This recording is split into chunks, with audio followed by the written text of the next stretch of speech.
할렐루야.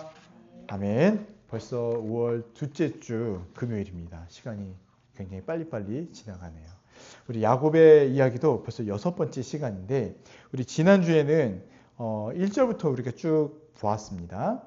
야곱이 아버지를 속여서 27장에서 축복을 받고 그 다음에 형에게 죽임을 당할까 싶어서 도망가려고 하는 그 시점이죠. 그래서 이삭과 리브가가 야곱을 불러서 축복해주고 보내는 장면이 나와 있습니다. 그래서 보시면은 그 축복은 우선 두 가지를 얘기하죠. 첫 번째는 이 가나안 사람의 딸들 중에서 아내를 맞이하지 마라. 이거 한 가지와 또 3절부터 얘기하는 것이 무엇이냐면 전능하신 하나님이 내게 복을 주시어 생육하고 번성하고 내가 여러 족속을 이루게 하시고 아브라함에게 허락하셨던 복을 너에게 주시기를 원하노라 하면서 언약의 계보를 이어가도록 이렇게 복을 내렸습니다. 근데 이제 너무 좀 안타까웠던 장면은 무엇이냐면 6절부터 이제 9절에 나와 있었던 장면인데 에서가 이 모든 걸 본 거예요. 어떤 마음을 가졌을까요? 나도 잘하고 싶다. 나도 아버지께 이미 사랑을 받는데도 불구하고 복을 받고 싶고 또 어머니에게 사랑받고 싶은 이런 마음들이 있었던 것 같아요. 그런데 이제 그래서 어떻게 행동을 하냐면 이스마엘에게 찾아가서 이스마엘의 딸들 중에 아내를 맞이하게 됩니다. 왜 그랬을까요? 그러면 부모님이 나를 좋아할 줄 알았던 것이죠. 근데 이제 이 장면을 보면서 우리는 무엇을 이야기했었냐면 정말 하나님 앞에서의 그 죄의 회개, 고백 없이 어떤 행동으로만 이것을 선을 행하면서 이루어 가려고 하는 이 에서가 갖고 있었던 그 어리석음을 끝까지 보여줬다라고 말씀을 드렸습니다. 에서가 지금까지 잘못했던 게 뭐가 있을까요? 크게는 두 가지였죠. 장자권을 가볍게 여긴 것.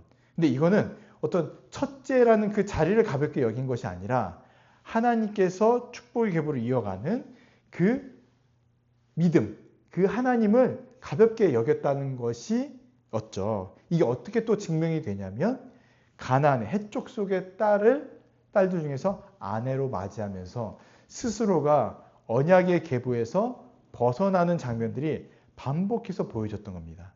그래서 에서가 정말 안타깝다라는 생각을 가졌는데 또 이것을 돌이키는 것도 하나님 앞에서 죄를 회개하거나 자복하는 거 없이 에서가 막 슬피 울잖아요. 왜 울었죠? 자기 죄 때문이 아니라 이 복을 놓친 것, 복을 놓치고 한 것들에 대한 애통함과 비통함에 대한 눈물이었다라고 말씀을 드렸습니다. 그런데 그와는 반대로 야곱을 보니까 어때요? 부모님이 철저하게 교육하죠. 뭐라고 교육했죠? 가나안의 딸들 중에서 아내를 찾지 말고 삼촌 라반의 집에 가서 아내를 맞이해라. 이렇게 얘기하면서 축복하고 떠나보냅니다. 떠나보냈죠. 그리고 나서 이제 10절부터 보면은 어떤 상황이 나오냐면 야곱이 브에세바를 떠나 하란으로 가다가 거기에서 가는 도중에 돌베개를 베고 잠을 잤는데 어떤 환상이 보입니까? 사닥다리가 땅 위에서 12절을 보면 꿈에 본즉 사닥다리가 땅 위에 서 있는데 그 꼭대기가 하늘에 닿았고 또 본즉 하나님의 사자들이 그 위에서 오르락 내리락 하고 있었습니다. 그래서 이거는 하늘과 땅을 연결하는 어떤 중보적인 존재, 가치가 있는 것을 말씀을 드렸습니다. 그리고 또 보니까 어떻게 되어 있어요? 13절에 보니까 여호와께서 그 위에 서서 이르시되 라고 하면서 말씀하시죠. 뭐라고 말씀하시죠? 나는 여호와니 너희 조부 아브라함의 하나님이요 이삭의 하나님이라. 내가 누워있는 땅을 내가 너와 내 자손에게 주리니 이거 많이 들어본 말씀이죠. 아브라함에게 했던 말씀. 그래서 14절 땅이 티끌과 같이 되어 서쪽과 동쪽과 북쪽과 남쪽 다 퍼져나가고 땅의 모든 족속이 너와 내 자손으로 말미암아 복을 받을 것이다. 이렇게 말씀하신 거예요. 정말 아브라함에게 주셨던 그 15장에서 주셨던 말씀과 너무 동일하죠. 14장 15절에 주셨던 15장에 주셨던 말씀과 매우 유사하고 동일한 복을 그대로 주신 겁니다. 그런데 15절 같이 한번 읽어볼까요? 시작. 내가 너와 함께 있어 내가 어디로 가든지 너를 지키며 너를 이끌어 이 땅으로 돌아오게 할지라. 내가 내게 허락한 것을 다 이루기까지 너를 떠나지 아니하리라 하신지라. 아멘. 우리가 지난주 이 구절을 붙잡고 기도를 많이 했습니다. 내가 너와 함께 있어. 내가 너와 함께 있어. 이게 마태복음에서 임마누엘 기억나세요? 주님께서 우리와 함께 계시다. 이 임마누엘 그 표현인 거예요. 내가 너와 함께 있어. 어디로 가든지 너를 지키며. 너를 지키며. 어떤 표현이 생각납니까? 엘샤다이 하나님. 우리를 위해서 싸우시고 우리를 지키시는 하나님. 너를 이끌어 다시 이 땅으로 어떻게 하신다고요? 돌아오게 하신다는 거예요. 내가 내게 허락한 것을 다 이루기까지 너를 떠나지 않겠다. 다시 엘샤다이. 나와 함께 있고 돌아오게 할 것이고 지켜주시고 떠나지 않겠다. 와, 정말 에베네셀의 하나님, 임마누엘의 하나님 다 들어갑니다. 다. 예. 이 하나님께서 주신 말씀이 너무 야곱에게는 컸을 것 같아요. 그렇죠? 그러니까 어떡합니까? 야곱이 잠에서 깨어나서 여호와께서 여기 계시거늘 내가 알지 못하였다 하면서 그 돌베개를 세워서 기둥으로 삼고 기름을 부으고 그 이름을 베델이라고 했다라고까지 우리 지난주에 말씀을 나눴습니다. 오늘은 이걸 좀 더 이제 자세히 나누면서 좀 들어가 보려고 합니다.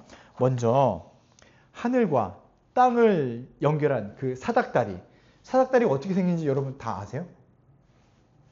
그냥 사다리라고 생각하시면 됩니다. 근데 어디서부터 어디까지 연결되어 있습니까?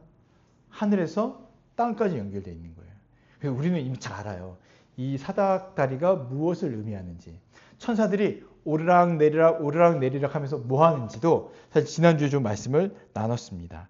요한복음 1장 15절에 보니까 또 이르시되 진실로 너에게 이르니 하늘이 열리고 하나님의 사자들이 인자 위에 오르락내리락 하는 것을 보리라 하시니라. 이렇게 말씀하셨어요. 여기서 나오는 인자는 누구냐면 예수님 자신을 얘기해요. 그러니까 자기 위로 천사들이 왔다 갔다 하면서 하나님께 갖다 드리고 하나님께 뭔가 가져오고 이러고 있다는 거예요. 근데 이 매개체, 이 중보하는 매개체가 누구냐? 바로 자기다라고 말씀하고 계신 겁니다. 그래서 신학적으로 우리는 하나님께 다이렉트로 갈 수가 없습니다. 예배도 드릴 수가 없어요. 반드시 누가 필요하죠? 구약에는 제사장이 필요했어요. 그리고 특정한 공간이 필요했습니다. 그것이 성막이었고 또 성전이었고. 예. 그래서 이 성전에 있는 제사장을 통해서만 하나님께 예배하고 제사를 드릴 수가 있었는데 야곱의 이 사닥다리 예수님의 역할이 무엇이냐면 바로 그 역할을 대신해 주시는 거예요. 그래서 예수님이 이 땅에 오셔서 공생의 기간 동안 성전에 가셔서 뭐 하셨죠? 말씀도 가르치셨지만 나중에 성전을 뒤엎으셨어요. 뒤엎으셨어요. 성전 청결 사건이라고 얘기하는데 좀 더 적극적으로 말씀드리면 성전 파괴 사건입니다. 그러니까 왜 그러냐면 성전이 이미 더러워졌다. 그 기능을 못하고 있다. 그래서 이 성전을 헐고 내가 사흘 만에 다시 세울 것이다 라고 말씀하셔서 지금까지 있던 성전들은 다 끝났다. 새로운 성전이 와야 되는데 그게 누구냐면 바로 부활하신 예수 그리스도임을 스스로가 드러내신 모습이었던 겁니다. 그래서 예수님은 하나님과 우리 사이의 중보자로서 우리가 예수님을 통해서만 하나님께 나아갈 수 있고 예배드릴 수 있고 기도할 수 있고 찬양할 수 있고 또 하나님께서도 우리에게 다이렉트로 뭘 주시면 어떻게 돼요? 우리는 감당할 수가 없습니다. 왜 그러냐면 죄인이기 때문에. 그래서 그리스도가 그 중간에 매개체가 되어서 우리에게 전달해 주시는 거예요. 말씀, 또 은혜, 모든 것이 다 예수 그리스도 안에서 우리가 받을 수가 있습니다. 그래서 여러분 우리가 예수님을 믿고 구원받는다 얘기하지만 갈라디아서 3장에 보면은 우리가 그리스도와 합하여 무엇을 입었죠? 그리스도로 옷을 입었다라고 얘기하죠. 왜냐하면 그리스도 안에 우리가 들어가 있는 거예요. 그리스도 안에서. 그래서 모든 것은 그리스도 안에서 하나님께 나아가는 것입니다. 지금 그 장면을 구약에서 이 야곱의 사다리로 표현을 합니다. 그래서 청교도들의 이렇게 위대한 우리 청교도 신학자들은 어떻게 설명했냐면 우리가 기도하는 것도 예수 그리스도의 사다리를 통해서 천사들이 가지고 올라가는 거예요. 하나님께. 그래서 하나님께 드리면 하나님께서 그것을 받으시고 응답을 내려주십니다. 어떻게 해요? 사자들에게, 천사들에게. 그럼 천사들이 막 사다리 또 타고 내려와가지고 그것을 우리에게 주는 거예요. 예수 그리스도를 통해서 우리에게 응답도 주시고 은혜도 주시고 또 우리를 보호해 주신다고까지 설명을 했습니다. 그래서 지금은 우리가 천사를 통해서 보호받는 건 아니에요. 어떤 거냐면 성령께서 우리 안에 계시고 그리스도 안에 있는 존재로서 성령의 사람으로서 우리가 보호를 받고 은혜를 누린다라고 믿으시면 되는 겁니다. 그래서 그리스도 안에서 우리가 하나님께 나아갈 수 있는 그 은혜를 누리고 있다라고 생각하시면 되는데 세상의 가치관과 또 기타 여러 종교들은 이것과는 또 반대, 대조되는 이야기를 합니다. 대부분 뭘 얘기하냐면 여러분 그거 드라마나 보시면 영화 같은 데 보시면 우리나라가 전통적으로 뭔가 이렇게 기원하고 바라는 일이 있으면 꼭 뭐 했습니까? 새벽에 일어나서 깨끗한 물, 웅진코의 정수기 물을 받아다가 해가 뜨는 곳이나 이렇게 신령한 곳에 두고 뭐 하죠? 비나이다, 비나이다, 뭐라고 하죠? 천지신명께 비나이다, 하여튼 막 들잖아요. 그런 것이 많았는데, 그리고 이제 동해안 바닷가 가면 막 무당들이 막 뭐 하죠? 이 굿하면서 소원을 빌어요. 근데 이거는 사닥다리가 세워진 것과는 정반대입니다. 사닥다리는 위에서부터 아래로 내려주신 거라면 인간의 이런 종교와 또 이런 행위들은요 어떻게 하는 거냐면 사람이 사다리를 세워서 누구에게 올리는 거예요? 신께, 하나님께 올리는 행위가 되는 거예요. 그런데 교회 안에서도 이렇게 할 수가 있다는 거예요. 뭐냐면 그리스도 안에서 그리스도를 의지하지 않고 어떤 내 열심과 노력과 또 어떤 나로 인하여서 말미암아 하나님을 감동시켜서 어떤 걸 얻으려고 한다면 그게 축복이든 복이든 평안이든 뭐든지 얻으려고 한다면 그거는 우리가 사다리를 세워서 하나님께 올라가려는 것과 똑같다는 거예요. 우리는 절대 그렇게 나갈 수가 없습니다. 오직 예수 그리스도 안에서만 나갈 수 있는 거예요. 그래서 제가 3페이지 맨 위에 보시면 복음은 하나님이 절망한 죄인을 위해 친히 내려주신 그리스도라는 사닥다리를 의지하는 것이다 라고 적어놨어요. 예. 하나님께서 우리에게 내려주신 것. 그래서 예수님이 십자가에 죽으셨을 때도 성전에 그 휘장이 위에서부터 아래로 찢어진 것. 이것이 다 하나님께서 우리에게 주신 은혜다라는 겁니다. 가로 2번을 보시면 이거는 무조건적인 약속의 선포라고 말씀을 드렸는데 보시면 하나님은 야곱에게 땅, 자손, 동행에 대한 이런 복을 약속해 주셨습니다. 근데 야곱은 정말 이러한 약속과 축복을 받을 만한 자격이 있었을까요? 남을 속이고 또 남도 아니죠. 누구죠? 아버지. 집안의 가장인 그 축복 언약의 계보에 있는 그 이삭을 속여서 복을 받은 거예요. 네. 그래서 야곱은 어떤 복도 받을 만한 그런 근거가 없다. 또 오늘 뒤에 말씀을 보시면은 야곱이 20절부터 서원하잖아요. 어떻게 서원하시죠? 하나님, 저에게 이렇게 해주시면 22절에 제가 10분의 1을 드리겠습니다. 이렇게 얘기하는 거예요. 좀 이상하지 않나요? 이 서원이? 그쵸? 굉장히 계산적이고 안 좋게 보면은 하나님을 조롱하고 하나님을 어쩌면 하나님도 속이려는 그런 것일 수도 있습니다. 그래서 이런 야곱이 어떻게 하나님께 이런 복을 받고 언약의 계보에 들어갈 수 있을까라고 설명하기가 어렵다는 거예요. 그래서 신학자들은 뭐라고 얘기하냐면 이건 하나님의 무조건적인 전적인 선택과 의지에 주권적인 의지에 의해서 야곱이 언약의 계보 안에 들어온 것이다 라고 이야기를 합니다. 그러고 보면 이삭도 마찬가지고 아브라함도 마찬가지고 복을 받을 만한 그런 존재였을까요? 그렇지 않다는 거예요. 우리 이미 아브라함 스토리를 통해서 아브라함이 얼마나 어리석고 또 그 연약한 모습들을 보이고 믿음 없는 행동들을 보였는지를 압니다.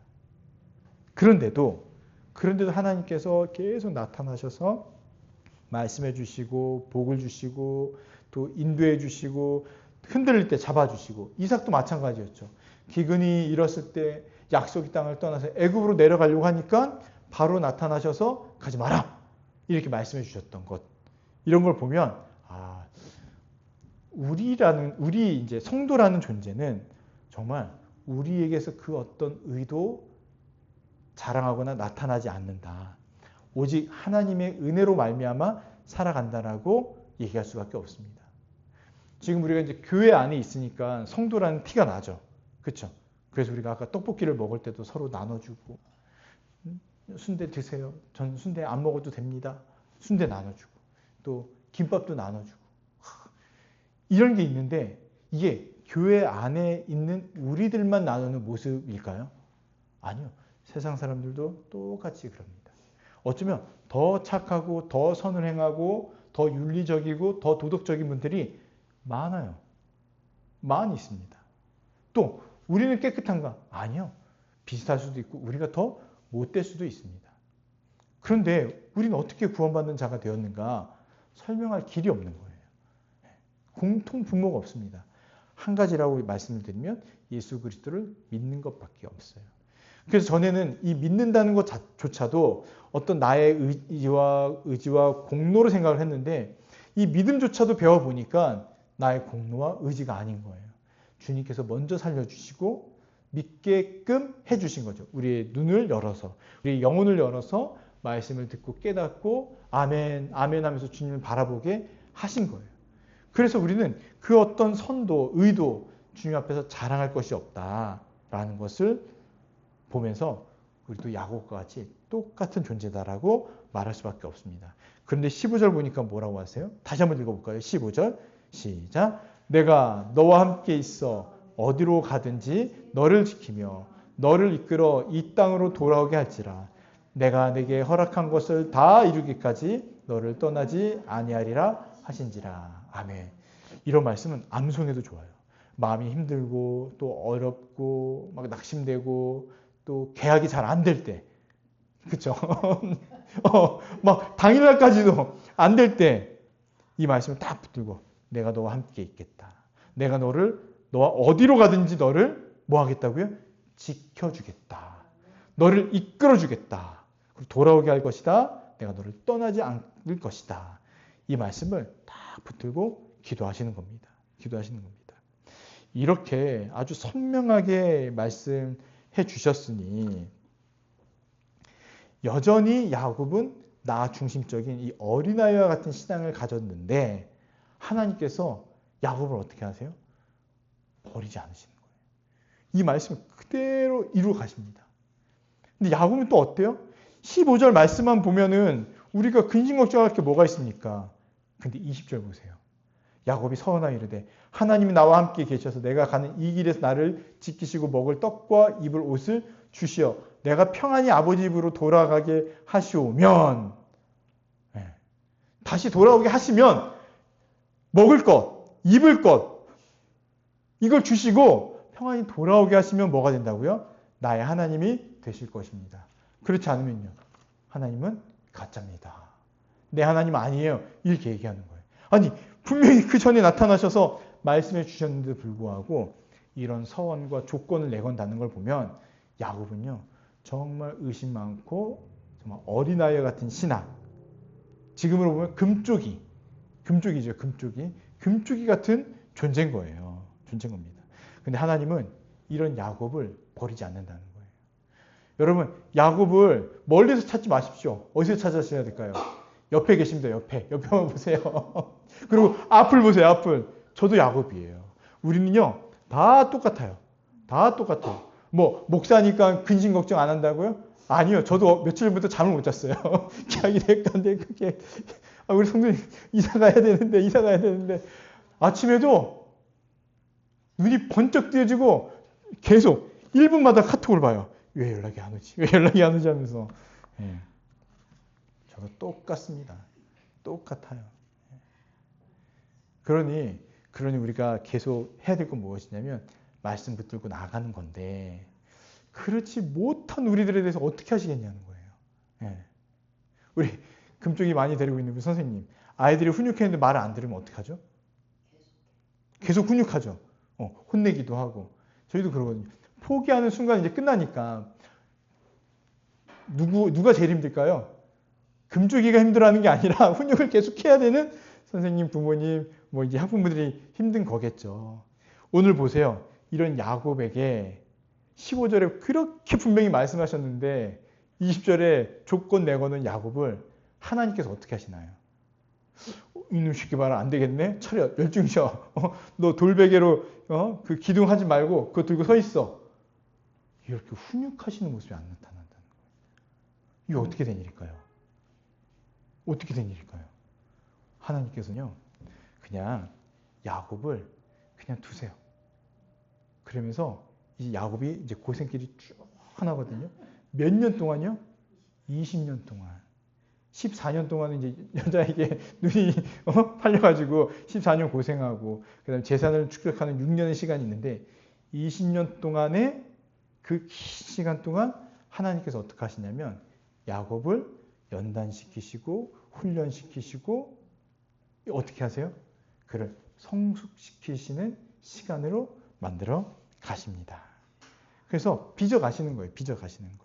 그 원석과 같은 야곱을 빚어 가시면서 나중에 야곱이 어떻게 해요? 언제 야곱이 완전히 뒤바뀌어지죠? 안 바뀌어져요. 그래도 언제 믿음으로 고백하냐면 천사와 씨름하는 그 약복강 나루토에서 환도뼈, 이 엉치뼈가 부러지고 쩔뚝쩔뚝 걷기 시작하면서 내 힘으로 되는 게 아니구나. 다 주님의 은혜구나 하면서 야곱이 정말 엎드리는 자세로 하나님께 나아갑니다. 이런 걸 보면은 하나님께서는 기다려주시는 것 같아요. 억지로 우리를 막 만들어 가시는 게 아니고 우리 스스로가 믿음으로 깨닫고 또 반성하고 돌이키게 하시면서 우리를 빚어 가시는 것 같습니다. 자, 그런데 한번 보세요. 자, 16절 뭐라고 고백합니까? 야곱이 잠에 깨어 이르되 여호와께서 과연 여기 계시거늘 뭐라고 하죠? 내가 알지 못하였도다. 이에 두려워하여 이르되 두렵도다 이곳이여. 이것은 다름 아닌 하나님의 집이다. 하나님의 집이다. 그리고 하나님의 문이다. 이렇게 얘기한 거예요. 하나님의 집이자 하나님의 문이다. 문이다. 우선 야곱이 왜 두려워했을까요? 야곱이 왜 두려워했을까요? 꿈이지만 이곳이 보통의 장소가 아니라 지금 뭐가 세워져 있는 장소죠? 사닥다리. 하늘과 땅을 잇는 그 문이라고 생각한 거예요. 베델, 하나님의 집이다라고 그래서 고백을 한 겁니다. 그러니 야곱이 그 자리에서 베었던 그 돌베개를 가지고 기둥을 세우고 기름을 바르고 그곳에 예배를 드리는 거예요. 그리고 이름을 원래는 루스였는데 뭘로 바꾸죠? 베델, 하나님의 집이다라고 바꿉니다. 그래서 이거를 신앙적으로 얘기하면 평범한 일상이었던 그곳이 하나님의 이름을 부르고 하나님께 예배하면서 어떻게 바뀌었죠? 거룩한 장소. 좀 더 적극적으로 표현하는 신학자들은요, 거룩한 성소가 되었다라고 이야기해요. 왜냐하면 하나님께 예배드리는 장소잖아요. 이렇게까지 얘기하더라고요. 그러니 여기만 보면은 저와 여러분이 이제 신약 시대에 와서는 누가 우리와 늘 함께 계시죠? 성령께서 우리와 늘 함께 계세요. 그건 곧 그리스도께서 함께 계시는 거고 하나님께서 우리 함께 하신다. 이렇게 표현하기도 합니다. 그러니까 우리가 어디를 가든지 어느 곳에 있든지 그곳이 다 뭐가 되는 거예요? 하나님의 예수 그리스도의 사닥다리가 놓여진 곳이에요. 그래서 어디서든지 기도할 수 있습니다. 예. 집에서 할 수도 있어요. 버스에서 할 수도 있고 전철에서도 할 수 있습니다. 어느 곳에서든지 하나님과 만날 수 있는 예배 처소, 예배 장소가 되기도 하고 또 그래서 삶의 모든 곳과 모든 순간이 다 예배다라고까지 이야기해요. 그래서 우리가 숨쉬는 그 모든 곳이 예배인 거예요.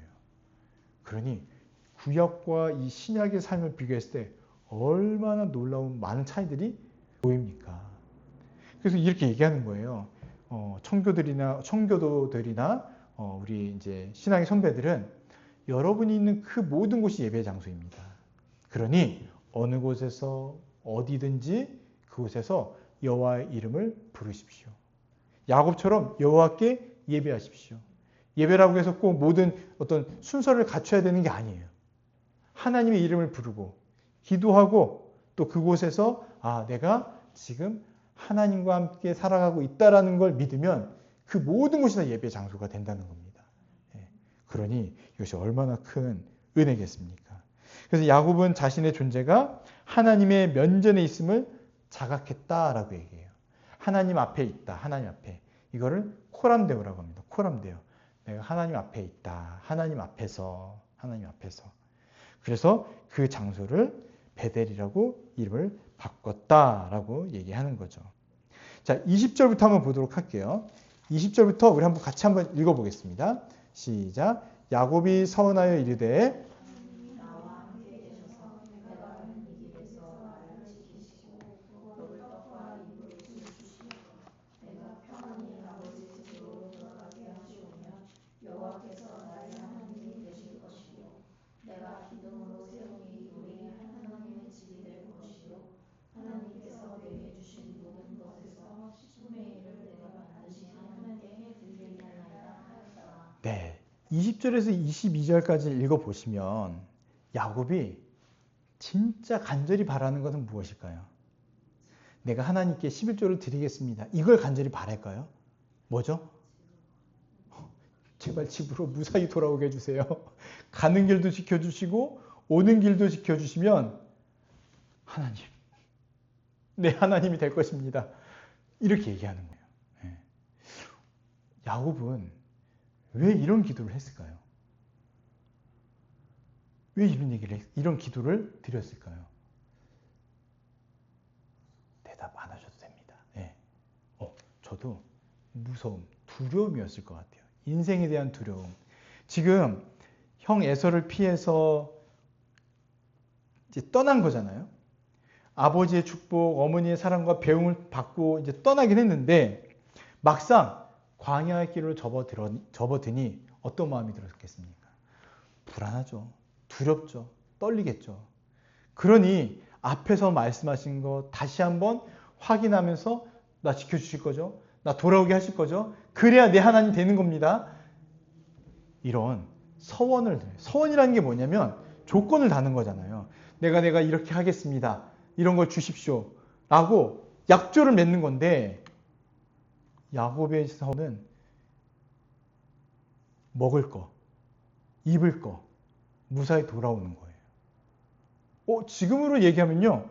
우리는 아주 기본이에요. 만나 신앙을 알기 때문에 하나님께서 우리를 먹이신다는 거 알죠. 우리를 버려두지 않으신다는 것도 알아요. 그리고 이 땅에서 살아가지만 우리가 곧 가야 될 그 본향 어딥니까? 천국으로 이끄실 것도 다 알아요. 우리가 다 믿는 거. 믿고 살아가는 건데 야곱에게는 지금 이것이 가장 큰 문제로 다가왔던 것 같습니다. 그러니까 이렇게 기도한 거예요. 나를 지키시고 먹을 것과 먹을 떡과 입을 옷을 주십시오. 내가 평안히 아버지 집으로 돌아오게 하시옵소서. 그러면 내 아버지가 내 하나님이 될 것입니다. 이걸 보면 얼마나 진짜 어린아이와 같은 모습입니까? 어린아이 같은 모습. 아빠가 옆에 딱 있는데도 꽉 붙잡고 어디 못 가는 거예요. 못 가는 거. 이걸 심리적으로 이제 불안정한 애착이라고 하잖아요. 그 건강한 애착을 가진 아이라면 엄마가 옆에 있으면 막 신나게 놀아요. 불안하지도 않아요. 그런데 불완전한 애착. 엄마가 옆에 있음에도 불구하고 못 떠나요. 그냥 꽉 붙들고 있는 거예요. 예, 꽉 붙들고 있는 거예요. 믿지 못해요. 그냥 삶이 다 두려운 거예요. 두려움. 그러니 이런 고백과 기도를 하는 것입니다. 하나님을 자신의 안전을 보장하는 무엇으로 여기냐? 수단으로 여기고 있다라고 밖에 얘기할 수 없습니다. 수단으로 밖에. 여러분, 우리가 예수 그리스도를 믿고 은혜를 누리고 천국에 대한 확신도 있지만 때로는 삶에서 이런 기도가 저절로 나올 때가 있어요. 하나님, 이것만 잘하게 해주세요. 그러면 제가 꼭 이걸 하겠습니다. 제가 매일매일 듣는 얘기예요. 저희 아이들한테. 아빠, 제가 저녁에 책을 읽을게요. 시간 1시간만 주세요. 너 어제 안 읽었잖니? 오늘은 꼭 읽을게요. 1시간만 주세요. 1시간 주잖아요.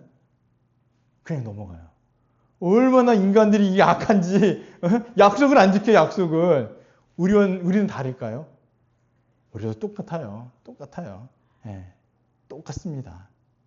약속하면 주님 이렇게 해주시면 내 하나님 됩니다. 제가 정말 열심히 교회 섬길게요. 열심히 교회 다닐게요. 열심히 찬양하고 24시간 기도할게요. 아니요. 그러지 않아요. 우리. 그러지 않다는 거예요. 예. 참 멀리서 찾을 필요가 없어요. 그냥 우리의 모습이다. 우리의 모습이다 라고 생각할 수밖에 없죠. 근데 아까 말씀드렸다시피 하나님은 이런 야곱을 차려. 열중셔. 너 그거 진짜야? 도장 찍어. 너 만약에 이 약속 안 지키면 난 지킬 건데 너 안 지키면 너 손가락 하나 내놔. 이렇게 하지 않으셨다는 거예요. 아브라함의 그 횃불 언약을 생각해 보세요. 누가 횃불 사이로 지나가죠? 아브라함은 졸음 가운데 두시고 하나님만 지나가시는 거예요. 하나님께서 약속하시는 거예요. 이 약속도 보세요. 15절에 하나님께서 다 말씀하신 내용이에요. 내가 너와 함께 있겠다. 어디로 가든지 널 지키겠다. 돌아오게 할 것이다. 내가 너를 떠나지 않겠다. 하나님 나를 지켜주십시오. 내가 너 지키겠다고 했잖아. 떡과 입을 옷을 주십시오. 내가 널 떠나지 않고 내가 널 돌아오게 하겠다고 했잖아. 네, 다 말씀하신 내용인데 야곱이 또 기도했던 것입니다.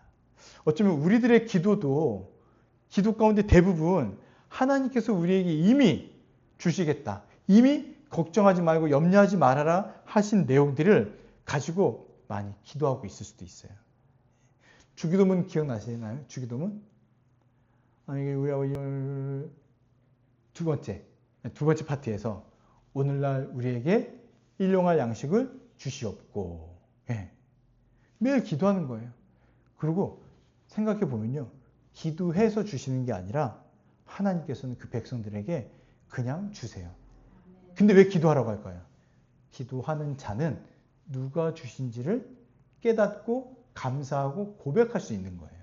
그게 하나님을 즐거워하고 영원토록 그를 즐거워하면서 영광 돌리는 거겠죠. 기도 안 했어 봐요.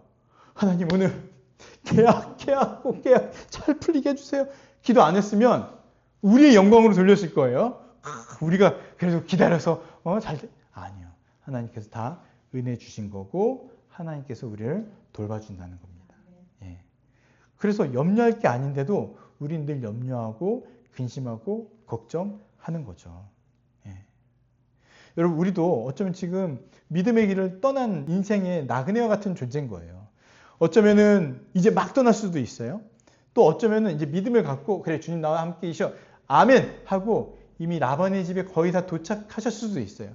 어떤 분은 라반의 집에서 열심히 지금 일하고 있을 수도 있습니다. 근데 중요한 게 뭐예요? 15절 말씀 기억하셔야 돼요. 내가 너와 함께 하겠고 지키겠고 반드시 돌아오게 하겠고 널 붙들어 주겠다. 이 말씀 기억해야 되는데 이걸 계속 까먹는 거예요. 까먹으니까 또 뭐 하냐면 저 붙들어 주세요. 저 지켜주세요. 저 도와주세요. 천사가 우리의 기도를 가지고 딱 가지고 올라갔는데 하나님 기도 내용 보시고 이거 내가 이미 직접 얘기해 준 건데 얘 아직도 이걸로 기도하니? 야 다시 가서 얘기해줘라. 다시 가서 얘기해줘라.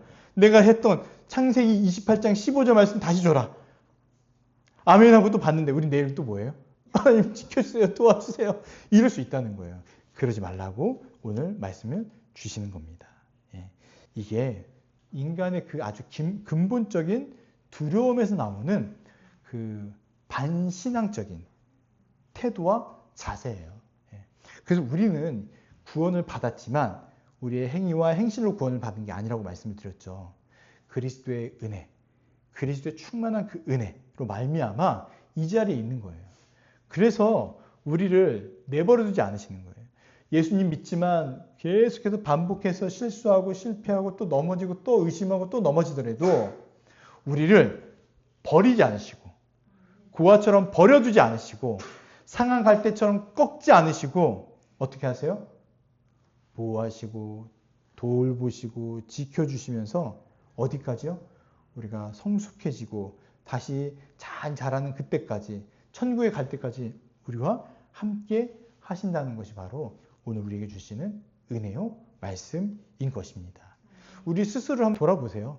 각자 자신이 가장 두려워하는 게 무엇인지, 가장 염려하는 게 무엇인지 각자 아마 다를 거예요. 어떤 사람은 안정이 흔들리는 건 제일 싫어할 수도 있고요. 어떤 사람은 물질일 수도 있어요. 그냥 물질 그 자체. 어떤 사람은 권력, 힘, 또 어떤 사람은 인기일 수도 있어요. 인기. 저도 그 유튜브 구독자 78명 갔다가 76명으로 떨어졌거든요. 2명이 계속 생각나는 거예요. 누구지? 누가 취소했지? 조카들 한번 만나봐야 되겠다. 다 그런 마음들이 있습니다. 근데 무엇이 나를 가장 어렵고 힘들게 하는지, 보상을 받고 싶어하는 마음도 있을 수도 있어요. 또 누구를 보면서 나도 저 사람처럼 복을 누렸으면 좋겠다 할 수도 있어요. 근데 여러분 믿으십시오. 그리스도 안에서 우리가 가장 복되다는 사실을 믿으시길 바랍니다. 지금 제가요? 네, 맞아요. 지금 우리가 가장 복된 존재라는 것입니다. 이게 이제 이번 주 주일날 함께 나눌 말씀이에요. 왜 가장 복되냐 할 때는 그리스도께서 우리를 만나 주셨기 때문이에요. 그리스도께서. 나병 환자 이야기를 할 거거든요. 여러분, 나병 환자 보신 적 있으세요? 흔히 옛날에는요, 한센병, 문둥병자라고 해서 성경에도 문둥병자 이렇게 나와 있었는데 요즘은 나병이라고 나와 있어요. 근데 이게 문둥병만을 얘기하는 게 아니라 아주 심각한 피부병을 얘기해요. 진짜 피부가 심각해지면 막 보름이 나고 썩고 문드러지고 막 그러잖아요. 그런 상태의 존재를 어떻게 나병 환자가 고백하냐면 주님 하실 수 있거든 나를 고쳐주십시오 이렇게 얘기하는 거예요. 근데 그게 믿음의 표현이 아니라 저는 어떻게 보였냐면 문둥병자는 굉장히 소외된 존재잖아요. 공동체에 들어가서 함께 살지도 못하고 쫓겨나서 저 먼 곳에서 아주 딴 곳에서 자기들끼리만 이렇게 지내야 됐거든요. 그리고 사람들 만나면 윗입술을 가리고 부정하다 소리를 쳐야 돼요. 왜냐하면 그 사람들이 가까이 못 오도록. 그래서 만지지 못하도록. 왜냐? 부정한 자기를 만지면 그 사람도 부정해지거든요. 그러니까 그런 존재였는데 예수님께서 어떻게 하셨냐면 주님 하실 수 있거든 나를 고쳐주십시오 하니까 말씀하시기 전에 먼저 손을 대세요. 내가 해줄게. 그리고 깨끗하게 고쳐주십니다. 깨끗하게 고쳐주세요. 예수님을 만났다는 건 우리가 그런 인생이라는 거예요. 그런 인생이에요. 그 앞에 권력자들이 앉아 있었거든요. 바리새인, 율법교사. 오늘날로 얘기하면 아주 율법, 완전히 바리새인이라는 말 자체가 구별된 자들이에요.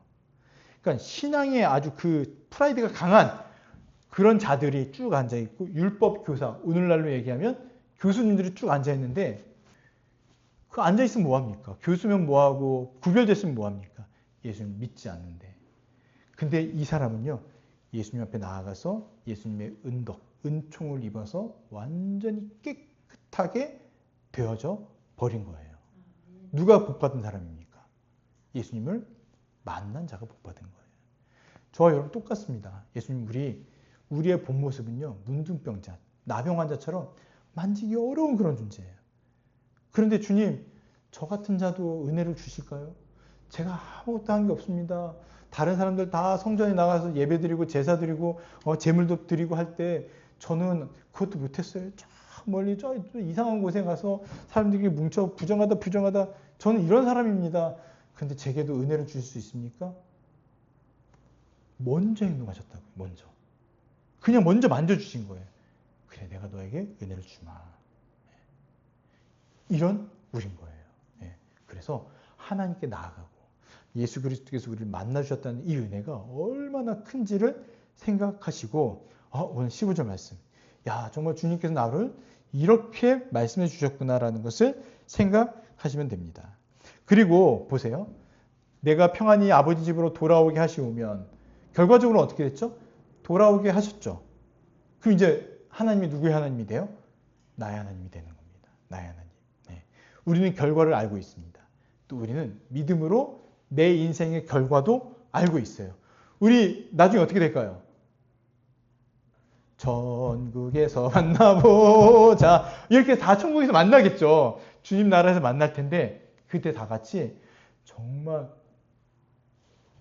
인성자매님 이렇게 하면서 깜짝 놀랄 거예요. 아니 이렇게 아름다우셨어요? 아니 이렇게 누구를 보고 얘기했지? 이렇게 튼튼했어요? 이렇게 건강했어요? 하면서 만날 거예요. 네, 만날 거예요. 가장 어떤 모습일지 모르겠지만 가장 멋지고 아름답고 귀한 모습으로 만날 거예요. 그때 우리는 알게 될 거예요. 우리 인생은 이미 그러니까 결정론자가 아니라 하나님께서 우리에게 이미 그 길들을 다 마련해 놓으셨다. 우리의 삶의 자리를 터전을 마련해 놓으셨다라는 걸 알게 될 겁니다. 그러니 우리는요. 이렇게 해주시면 하겠습니다가 아니라 그냥 뭐 하는 거예요? 하나님 제가 이렇게 하겠습니다. 바로 얘기하면 되는 거예요. 어떻게 얘기했죠? 내가 기둥으로 세운 이 돌이 하나님의 집이 될 것이요가 아니라 하나님의 집입니다. 여기가 하나님의 집입니다. 집에 가시잖아요. 여기도 하나님의 집입니다. 또 전철을 타면 여기가 하나님의 전철입니다. 다 모든 것이 다 하나님의 것입니다. 라고 믿음으로 고백하는 겁니다. 내 일터, 내 살아가는 자리, 또 가족과 함께 있는 자리, 또 멋진 곳에 가도 이곳은 다 하나님의 것입니다. 라고 고백하는 거죠. 그냥 그렇게 고백하면 돼요. 그리고 하나님께서 내게 주신 모든 것에서 10분의 1을 내가 반드시 하나님께 드리겠습니다. 드리면 되죠. 드리면 되죠. 예. 조건을 다는 게 아니에요. 11조 드리면 하나님 나에게 복을 주십시오. 제가 실제 이런 분 만나봤거든요. 사업이 망해버렸어요. 그럼 어떻게 해요? 원망할 거예요? 네. 아니죠. 그냥 이건 믿음으로 드리는 거고 이미 믿음으로 드린다는 것은 이 앞에 것들을 다 하나님께 주신다는 걸 믿는 거예요. 하나님 나와 함께 계십시오. 20절 보십시오. 하나님이 나와 함께 계셔서 나와 함께 계셔 주십시오. 계신다고 하셨죠? 내가 가는 길에 나를 지켜주시옵소서. 지키신다고 하셨죠. 먹을 떡과 입을 옷을 주시어 나를 돌보신다고 하셨잖아요. 평안히 아버지 집으로 돌아오게 하신다고 하셨잖아요. 우리가 믿을 건 뭐냐면 다시 15절로 돌아가는 겁니다. 15절 다시 한번 읽어보겠습니다. 시작. 내가 너와 함께 있어 내가 어디로 가든지 너를 지키며 너를 이끌어 이 땅으로 돌아오게 할지라. 내가 내게 허락한 것을 다 이루기까지 너를 떠나지 아니하리라 하신지라. 아멘. 이 말씀 딱 붙드시는 겁니다. 야곱은 정말 연약한 자예요. 전적으로 부패하고 타락하고 인간의 그 약한 모습을 다 보여주는 온갖 술수를 통해서 하나님조차도 조종하고 이용하려는 그런 자였는데 하나님께서 어떻게 하십니까? 야곱이 이뻐서? 아니요. 아브라함을 보시고 이렇게 언약의 계복 가운데 흘러가게 하시는 겁니다. 그러니까 이걸 믿으셔야 돼요. 그래서 결론과 성찰 이 부분을 보시면 여러분 종교적 열심을 버리고 복음적 회개로 돌이켜야 합니다. 에서를 얘기하는 거예요.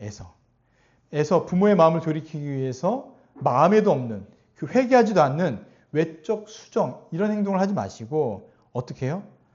하나님 앞에 진실되게 나가면서 그냥 주님 이 말씀 제가 믿음으로 고백하겠습니다.